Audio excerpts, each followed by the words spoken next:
Isang mapagpalang araw po sa ating lahat. Patuloy po natin tinatalakay ang tungkol po sa kasaysayan ng ating bansa.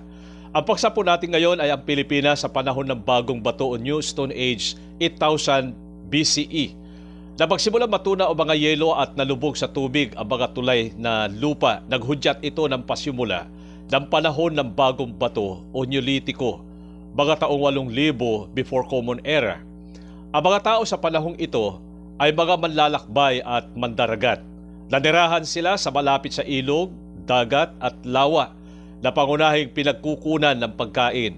Bukod sa pangingisda, pangunguhan ng mga suso at kabibi at paghahayupan, sa kanila rin nagmula ang iba pang agricultural na gawain tulad ng pagkakaingin at paghahalaman. Nakagagawa sila ng apoy sa pamamagitan ng pagkiskis ng 2 tuyong kahoy o sanga.